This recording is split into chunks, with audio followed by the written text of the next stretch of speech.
Hi, everybody.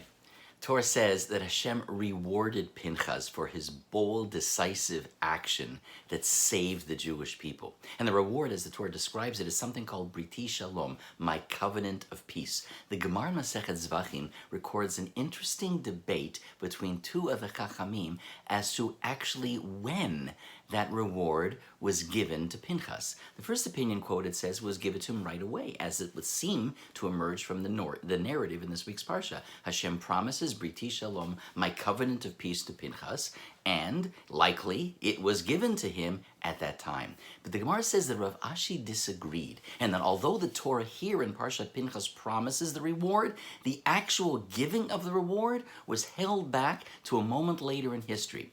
And that's the moment when, after the Jewish people crossed over the Jordan, they noticed that the 2.5 tribes that remained on the east side, Reuven, Gad, and the half Shevet of Menashe, built an altar.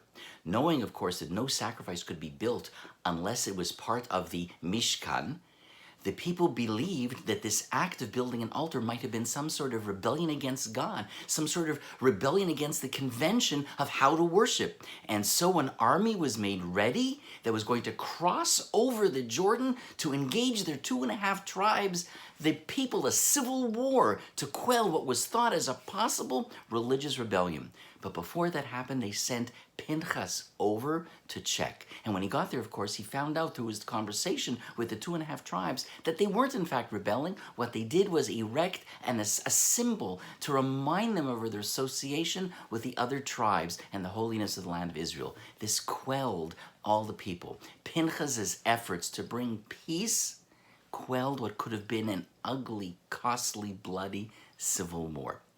Maybe what Rav Ashi is saying by telling us that the reward for Pinchas only came after his conversation, his discussions with the 2.5 tribes is this: creating peace within God is important as the first opinion, but somehow creating peace between people, between families, between shvatim, between a nation, that may even be more important.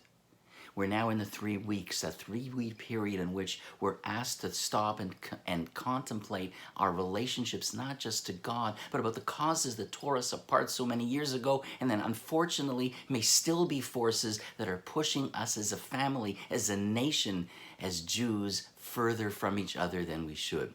May this message about the importance of creating peace amongst each other be a message that we think about. And if we think about it deeply and act upon it, maybe this will be the year that we'll never have to once again witness another type of fast in commemoration of a destruction, because we'll join together in welcoming a new era heralded by the coming of the Mashiach.